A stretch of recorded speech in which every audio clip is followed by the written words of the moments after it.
Halo pemirsa Kitab Mawas Diri, dalam video kali ini, saya akan membawakan sebuah pembahasan yang berjudul Sejarah Lengkap Kerajaan Kahuripan. Semoga pembahasan ini dapat menjadi pengetahuan untuk kita semua. Tanpa berlama-lama lagi, langsung saja kita ke pembahasannya. Kahuripan adalah nama yang lazim dipakai untuk sebuah kerajaan di Jawa Timur, yang didirikan oleh Airlangga pada tahun 1009. Kerajaan ini dibangun sebagai kelanjutan Kerajaan Medang, yang runtuh tahun 1006. Airlangga atau sering pula disingkat Erlangga, adalah pendiri Kerajaan Kahuripan, yang memerintah tahun 1009 hingga 1042, dengan gelar, Abhiseka Sri Maharaja, Rakai Halu Sri Dharmawangsa Airlangga Anantawikramot Tunggadewa. Arca perwujudan Airlangga. Nama Airlangga berarti air yang melompat. Ia lahir tahun 990. Ibunya bernama Mahendradatta, seorang putri Wangsa Isyana, dari Kerajaan Medang. Ayahnya bernama Udayana, Raja Kerajaan Bedahulu dari Wangsa Warmadewa. Airlangga memiliki dua orang adik, yaitu Marakata, yang menjadi Raja Bali sepeninggal ayah mereka, dan anak Wungsu, yang naik tahta, sepeninggal Marakata. Ia disebutkan sebagai seorang yang memerintah Empu Kanwa, untuk menulis Kakawin Arjuna Wiwaha. Ia dibesarkan di Istana Watugaluh, Kerajaan Medang, di bawah pemerintahan Raja Dharmawangsa. Waktu itu Medang menjadi kerajaan yang cukup kuat, bahkan mengadakan penaklukan ke Bali, mendirikan koloni di Kalimantan Barat, serta mengadakan serangan ke Sriwijaya. Pada tahun 1006, ketika Airlangga berusia 16 tahun, Sriwijaya mengadakan pembalasan atas Medang. Wurawari, sekutu Sriwijaya, membakar Istana Watugaluh. Dharmawangsa beserta bangsawan tewas dalam serangan itu. Airlangga berhasil melarikan diri ke hutan. Sejarah berdirinya Kerajaan Kahuripan. Menurut Prasasti Pucangan, pada tahun 1006 Airlangga menikah dengan putri pamannya, yaitu Dharmawangsa Teguh, saudara Mahendradatta, di Watan, ibu kota Kerajaan Medang. Tiba-tiba kota Watan diserbu Raja Wurawari dari Elwaram, yang merupakan sekutu Kerajaan Sriwijaya. Dalam serangan itu, Dharmawangsa Teguh tewas, sedangkan Airlangga lolos ke hutan pegunungan, Wanagiri, ditemani pembantunya, yang bernama Empu Narotama. Saat itu ia berusia 16 tahun, dan mulai menjalani hidup sebagai pertapa. Salah satu bukti petilasan Airlangga sewaktu dalam pelarian, dapat dijumpai di Sendang Made, Kudu, Jombang, Jawa Timur. Nama kerajaan yang didirikan Airlangga, pada umumnya lazim disebut Kerajaan Kahuripan. Padahal sesungguhnya, Kahuripan hanyalah salah satu nama ibu kota kerajaan, yang pernah dipimpin Airlangga. Setelah 3 tahun hidup di hutan, Airlangga didatangi utusan rakyat yang memintanya supaya membangun kembali Kerajaan Medang. Mengingat kota Watan sudah hancur, Airlangga pun membangun ibu kota baru bernama Watan Mas, di dekat Gunung Penanggungan. Nama kota ini tercatat dalam Prasasti Cane, 1021. Menurut Prasasti Terep 1032, Watan Mas kemudian direbut musuh, sehingga Airlangga melarikan diri ke desa Patakan. Berdasarkan Prasasti Kamalagian 1037, ibu kota kerajaan sudah pindah ke Kahuripan, daerah Sidoarjo sekarang. Menurut Prasasti Pamuatan, 1042, pusat kerajaan kemudian pindah ke Daha, daerah Kediri sekarang. Berita ini sesuai dengan naskah serat calon arang yang menyebut Airlangga sebagai Raja Daha. Bahkan, Nagara Kertagama juga menyebut Airlangga sebagai Raja Panjalu yang berpusat di Daha. Masa peperangan. Ketika Airlangga naik tahta tahun 1009, wilayah kerajaannya hanya meliputi daerah Sidoarjo dan Pasuruan saja. Karena sepeninggal Dharmawangsa Teguh, banyak daerah bawahan yang melepaskan diri. Mula-mula yang dilakukan Airlangga adalah menyusun kekuatan untuk menegakkan kembali kekuasaan Wangsa Isyana atas Pulau Jawa. Pada tahun 1023, Kerajaan Sriwijaya yang merupakan musuh besar Wangsa Isyana, dikalahkan Rajendra Koladewa, Raja Kolamandala dari India. Hal ini membuat Airlangga merasa lebih leluasa mempersiapkan diri, menaklukkan Pulau Jawa. Yang pertama dikalahkan oleh Airlangga adalah Raja Hasin. Pada tahun 1030, Airlangga mengalahkan Wisnuprabawa Raja Wuratan, Wijayawarma Raja Wengker, kemudian Panuda Raja Lewa. Pada tahun 1031, putra Panuda mencoba membalas dendam namun dapat dikalahkan oleh Airlangga. Ibu kota Lewa dihancurkan pula. Pada tahun 1032, seorang raja wanita dari daerah Tulungagung sekarang berhasil mengalahkan Airlangga. Istana Watan Mas dihancurkannya. Airlangga terpaksa melarikan diri ke desa Patakan ditemani Mapanji Tumanggala. Airlangga membangun ibu kota baru di Kahuripan. Raja wanita dapat dikalahkannya. Dalam tahun 1032 itu pula, Airlangga dan Empu Narotama mengalahkan Raja Wurawari, membalaskan dendam Wangsa Isyana. Pancuran candi belahan peninggalan Airlangga. Terakhir tahun 1035, Airlangga menumpas pemberontakan Wijayawarma, Raja Wengker yang pernah ditaklukkannya dulu. Wijayawarma melarikan diri dari kota Tapa, namun kemudian mati dibunuh rakyatnya sendiri. Setelah keadaan aman, Airlangga mulai mengadakan pembangunan-pembangunan demi kesejahteraan rakyatnya. Pembangunan yang dicatat dalam prasasti-prasasti peninggalannya, antara lain, membangun Sriwijaya Asrama tahun 1036. Membangun Bendungan Waringin Sapta, tahun 1037, untuk mencegah banjir musiman. Memperbaiki Pelabuhan Hujung Galuh, yang letaknya di Muara Kali Brantas, dekat Surabaya sekarang. Membangun jalan-jalan yang menghubungkan daerah pesisir ke pusat kerajaan. Meresmikan Pertapaan Gunung Pucangan tahun 1041. Memindahkan ibu kota dari Kahuripan ke Daha. Airlangga juga menaruh perhatian terhadap seni sastra. Tahun 1035, Empu Kanwa menulis Arjuna Wiwaha, yang diadaptasi dari epik Mahabharata. Kitab tersebut menceritakan perjuangan Arjuna mengalahkan Niwatakawaca, sebagai kiasan Airlangga mengalahkan Wurawari. Pembelahan kerajaan. Pada tahun 1042, Airlangga turun tahta menjadi pendeta. Menurut serat calon Arang, ia kemudian bergelar Resi Erlangga Jatiningrat, sedangkan menurut babat Tanah Jawi, ia bergelar Resi Gentayu. Namun yang paling dapat dipercaya adalah Prasasti Gandakuti, 1042, yang menyebut gelar kependetaan Airlangga adalah Resi Aji Paduka Empungku Sang Pinaka Catraning Buwana.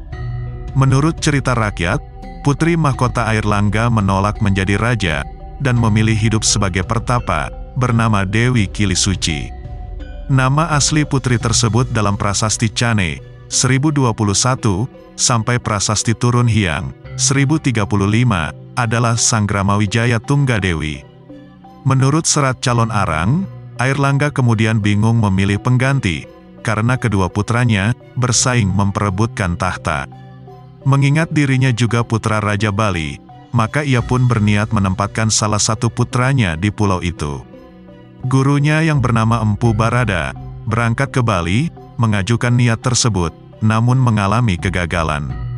Fakta sejarah menunjukkan, Udayana digantikan putra keduanya, yang bernama Marakata, sebagai Raja Bali, dan Marakata kemudian digantikan adik yang lain yaitu anak Wungsu.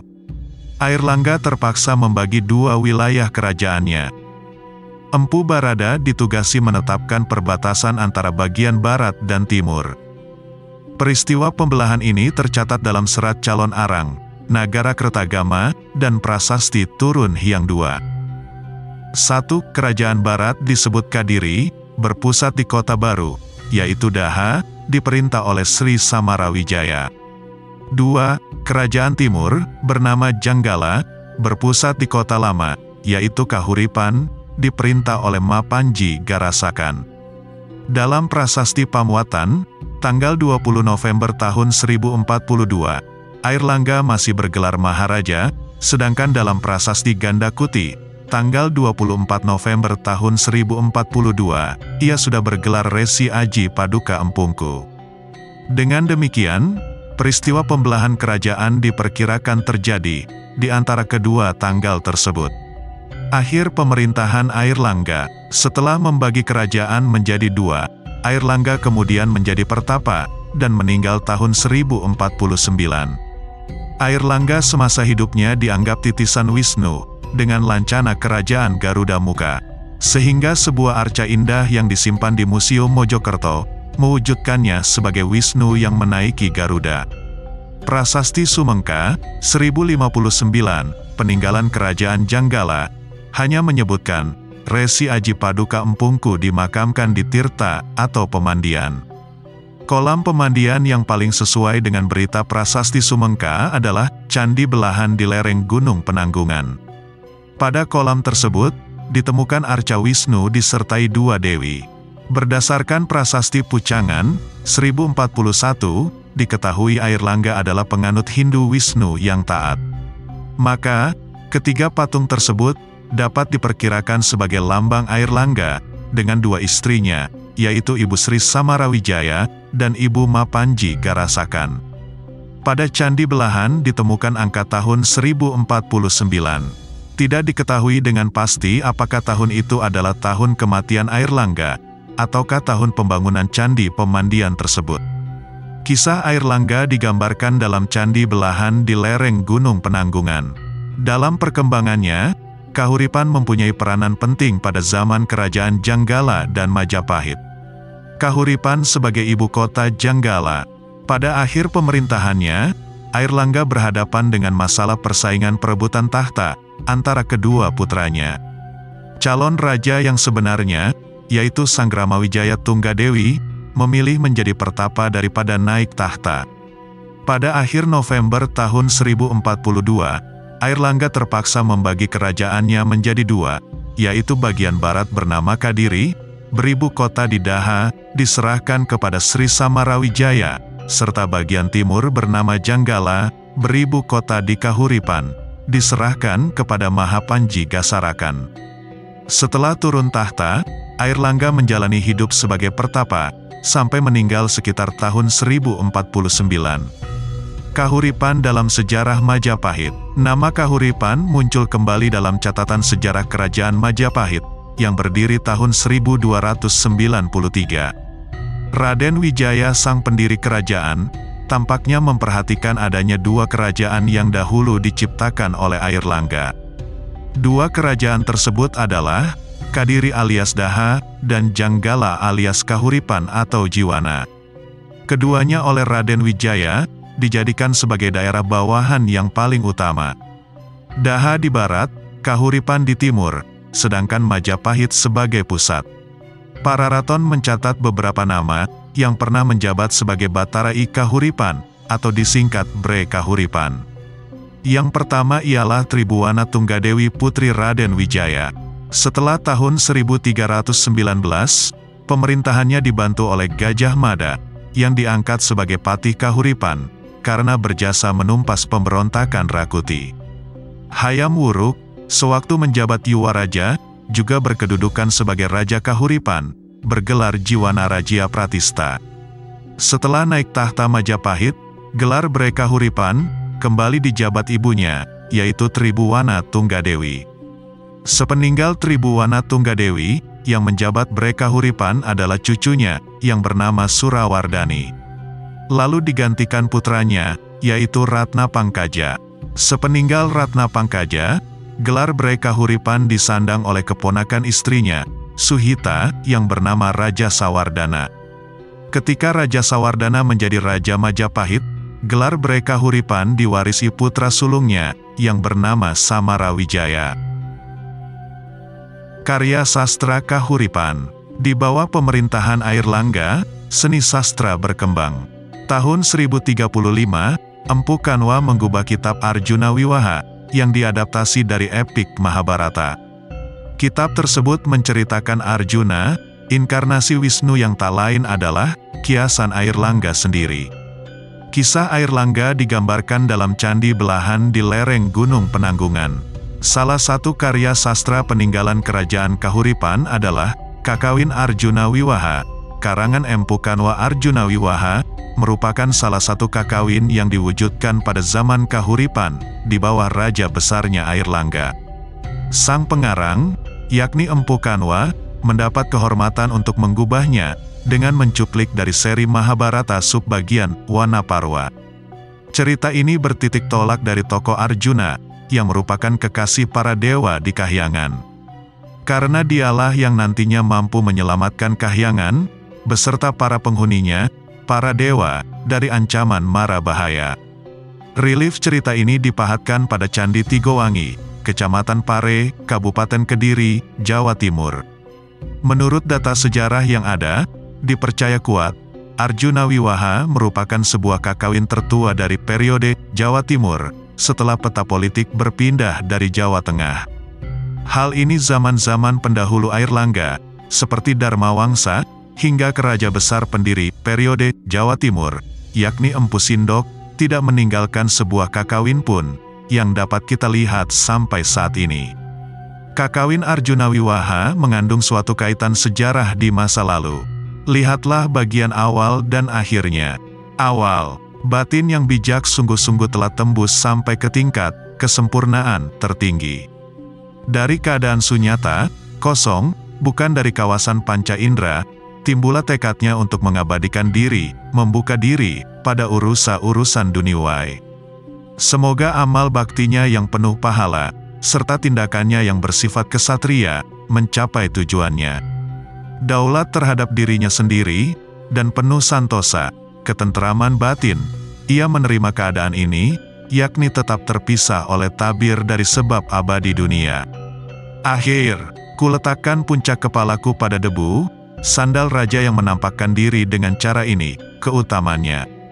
Ia merupakan sumber berkat yang tak pernah kering, untuk menuangkan kemenangan Partha, Arjuna, di kediaman para dewa di Kahyangan.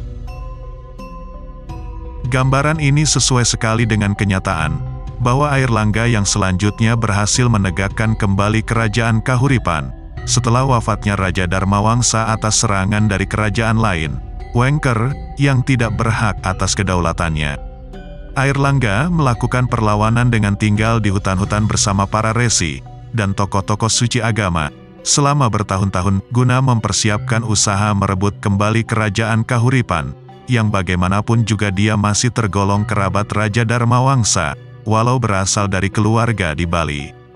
Akhirnya dia berhasil mengusir Raja penjajah, beserta sekutunya sehingga kedamaian berhasil ditegakkan kembali.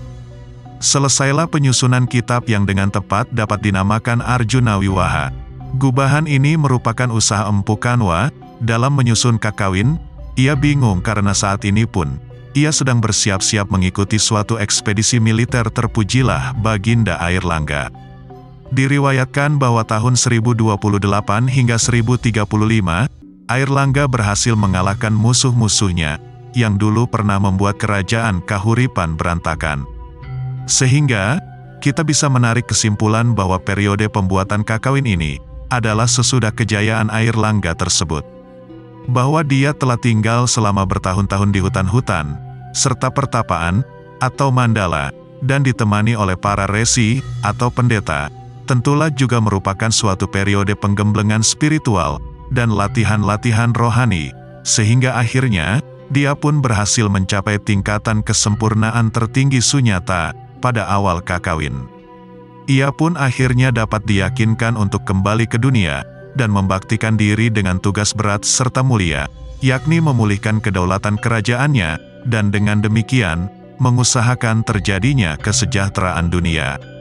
Riwayat hidupnya sangat sesuai sekali dengan peran tokoh utama kakawin ini yakni Arjuna, sehingga pemilihan cerita ini, merupakan titik tolak tema kakawin ini.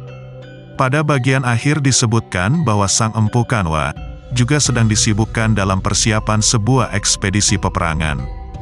Mungkin itu bagian dari rangkaian perlawanan Airlangga, dalam menaklukkan musuh-musuhnya, atau bisa juga bagian dari pertempuran terakhir.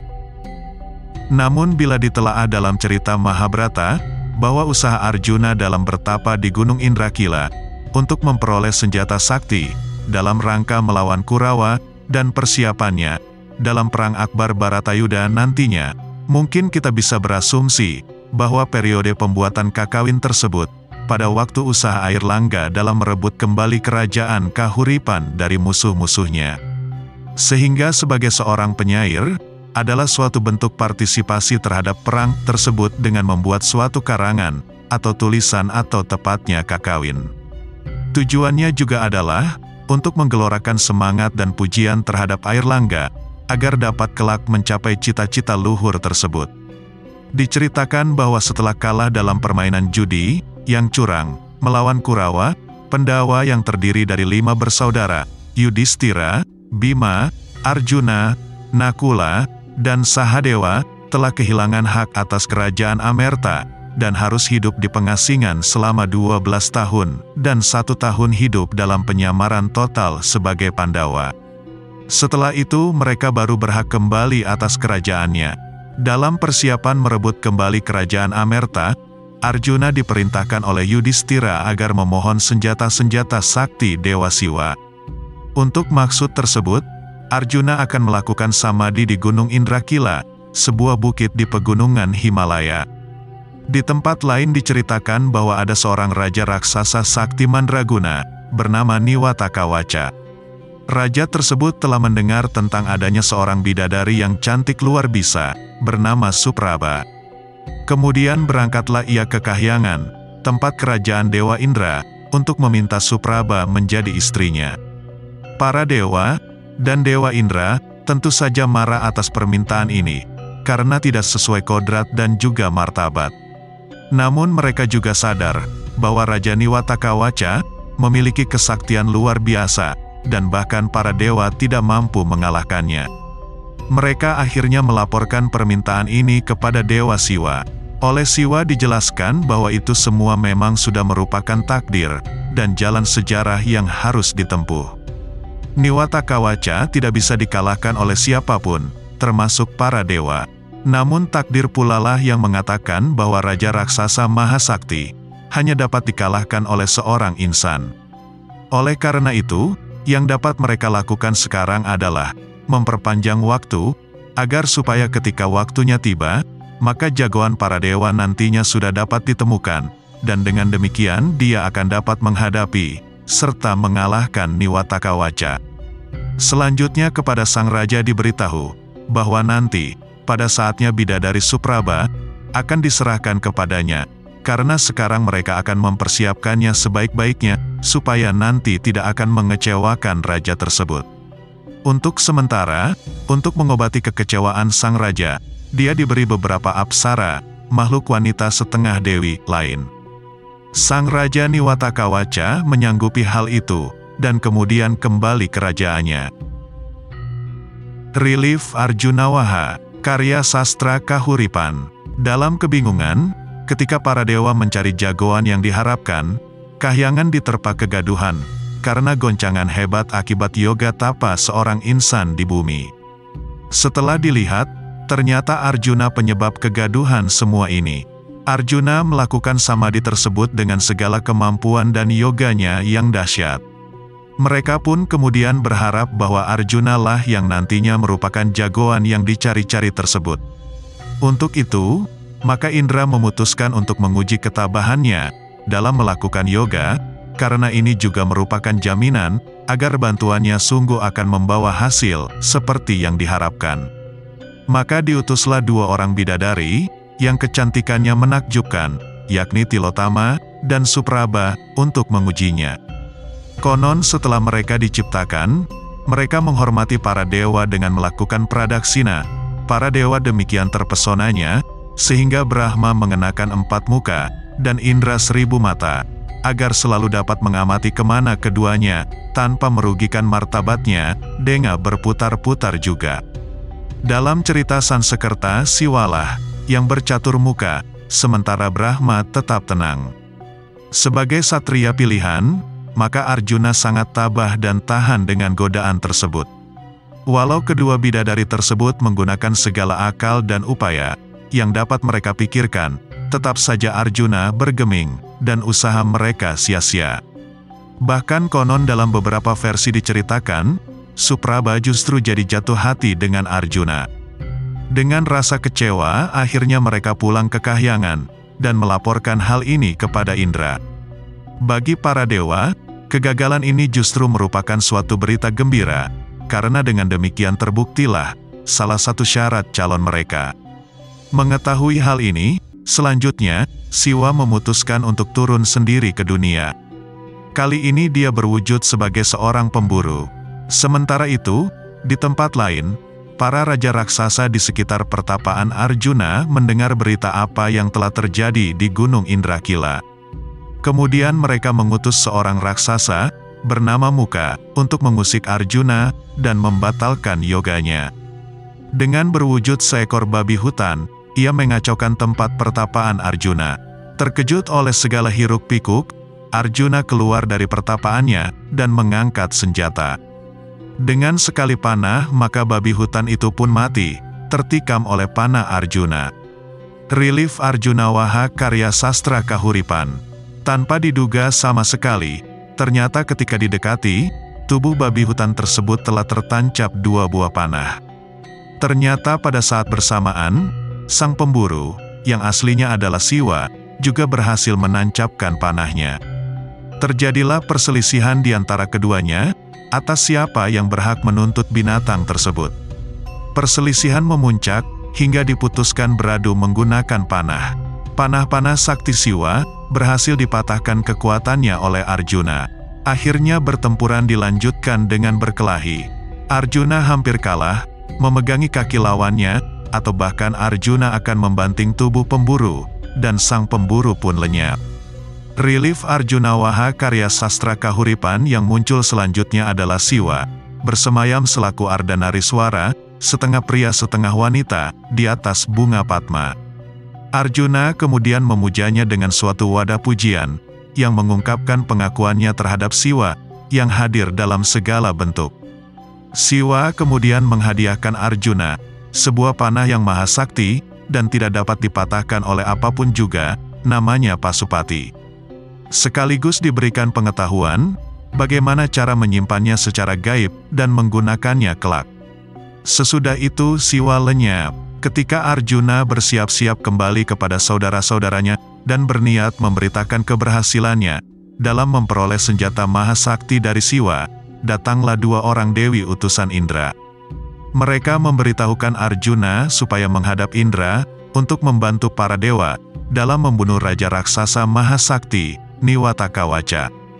Untuk sesaat Arjuna merasa ragu-ragu, karena jika ia mengabulkan permintaan tersebut, maka ia akan lebih lama lagi terpisah dari saudara-saudaranya. Namun akhirnya ia menyetujui. Ketika sampai di kahyangan, Arjuna disambut dengan riang gembira. Para bidadari menjadi semakin tergila-gila dengan kehadiran Arjuna di kahyangan, demikian pula dengan Supraba. Indra menjelaskan keadaan yang tidak menguntungkan, karena adanya permintaan, dan niat jahat dari Raja Niwatakawaca.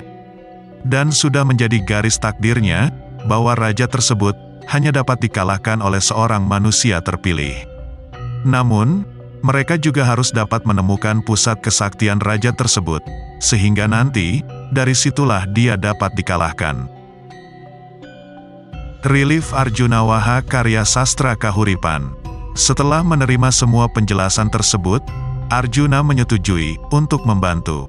Kemudian disusunlah suatu strategi untuk tujuan itu semua. Walau agak malu-malu, namun dalam hatinya senang. Karena tugas itu pula, maka Supraba jadi semakin dekat dengan Arjuna. Disetujui bahwa Supraba akan diserahkan kepada Niwatakawaca. Namun sebagai pendamping disertakan juga Arjuna, dengan sembunyi-sembunyi. Tugas utama Supraba nantinya, adalah merayu sang raja supaya mau membocorkan rahasia kekuatannya. Ketika sampai di kerajaan Niwatakawaca, Supraba sempat ragu-ragu apakah dia nanti akan mampu menjalankan tugas yang diembannya. Arjuna memberi semangat dan dorongan, bahwa terpujilah dia yang mendapat tugas mulia tersebut, demi kesejahteraan dan kedamaian para dewa, serta jagat raya. Arjuna akhirnya meyakinkan Supraba, bahwa dia akan berhasil, asal ia menggunakan segala rayuan, seperti yang ia perlihatkannya, ketika Arjuna sedang bertapa di dalam gua, biarpun waktu itu sia-sia. Setibanya di kerajaan Niwatakawaca, Supraba disambut oleh para bidadari yang dulu mengenalinya. Mereka menanyakan bagaimana keadaan di Kahyangan. Supraba menceritakan bagaimana ia meninggalkan Kahyangan atas kemauannya sendiri, karena tahu bahwa Kahyangan akan dihancurkan. Maka sebelum semua itu terjadi, dan dia menjadi barang rampasan perang, ia memutuskan untuk menyeberang ke Raja Niwatakawaca. Supraba selanjutnya dibawa menghadap sang raja. Seketika ia bangun, dan bergegas menuju Taman Sari. Supraba menolak segala desakan, dan bujuk rayu penuh birahi sang raja. Dia menjelaskan agar sang raja bersabar, hingga fajar menyingsing. Ia justru sekarang merayunya, sambil memuji-muji kekuatan, dan kesaktian sang raja yang tak terkalahkan itu. Ia terus berusaha mengorek keterangan bagaimana Yoga Niwatakawaca dulu berhasil memperoleh restu dan kesaktian luar biasa dari Dewa Rudra. Sang raja akhirnya terjebak oleh bujuk rayu dan kecantikan Supraba, dan membuka rahasianya. Dikatakan bahwa ujung lidahnya adalah tempat kesaktiannya. Mendengar berita itu, Arjuna segera meninggalkan tempat persembunyiannya, dan mulai mengadakan kegaduhan di istana raja. Niwatakawaca terkejut oleh kekacauan dahsyat mendadak tersebut. Relief Arjuna Waha, karya sastra Kahuripan. Dia segera mencari tahu apa gerangan penyebabnya. Di lain pihak, suasana itu justru dimanfaatkan oleh Supraba untuk melarikan diri bersama Arjuna. Meluaplah amarah sang raja, dan segera menyadari bahwa ia telah tertipu. Segera ia memerintahkan pasukannya untuk mempersiapkan diri menyerbu Kahyangan tempat para dewa. Di Kahyangan suasana menjadi cerah, dengan datangnya kembali Arjuna dan Supraba dengan selamat. Segera pula diadakan persiapan, dan taktik untuk menyambut serangan pasukan Raja Niwatakawaca. Sementara hanya Arjuna, dan dibantu oleh Indra, yang nanti bertugas untuk membunuh Niwatakawaca, dengan senjata pamungkas, karena ucapan sang raja yang kurang hati-hati. Tentara para dewa, Apsara dan Gandharwa, menuju medan pertempuran di lereng sebelah selatan pegunungan Himalaya, dan mengatur barisan, dalam sebuah posisi, disebut Makara, berbentuk seperti udang raksasa. Akhirnya pertempuran pun tak terelakkan, dan terjadi dengan sengit sampai-sampai Niwatakawaca sendiri terjun ke medan tersebut, dan mencerai-beraikan pasukan para dewa. Mereka terpaksa segera mengundurkan diri, karena juga sebagai taktik, Arjuna yang bertempur di bagian di belakang pura-pura terhanyut dalam pasukan yang lari terbirit-birit tersebut, tapi dengan busur dan panah sakti yang telah disiapkannya. Ketika pasukan musuh terus memburu, dan Raja Niwatakawaca berteriak-teriak dengan segala amarah, dan sumpah serapahnya, Arjuna menarik busurnya. Melesat lurus dan langsung menembus ujung lidah sang raja. Seketika itu pula ia tersungkur dan mati. Para pasukan raksasa segera melarikan diri atau dibunuh. Para dewa, Apsara, dan Gandharwa yang mati, kemudian dihidupkan kembali, dengan cipratan air suci Amerta, dan kembali ke Kahyangan. Relief Arjuna Waha, karya sastra Kahuripan. Atas segala upaya dan keberhasilan Arjuna, maka dia menerima penghargaan dari Dewa Indra. Selama 7 hari 7 malam, dia menikmati kenikmatan surgawi, setara dengan 7 bulan di dunia, atas tindakannya yang penuh kejantanan. Ia bersemayam bagaikan seorang raja, di atas tahta Indra, dan bersanding dengan bidadari cantik jelita Supraba. Namun seiring bergulirnya waktu, Arjuna semakin gelisah dan rindu akan saudara-saudaranya. Akhirnya dengan izin Indra, maka Arjuna kembali lagi ke dunia, dan menemui saudara-saudaranya, tanpa menceritakan hadiah surgawi yang diterimanya, kecuali hadiah senjata panah Mahasakti Pasupati, hasil tapa beratanya di Gunung Indrakila. Demikian cerita singkat Arjuna Wiwaha yang merupakan salah satu karya sastra zaman Kerajaan Kuripan. Selain karya sastra, Kahuripan juga meninggalkan bangunan bersejarah yang disebut candi, sebagai sarana pemujaan.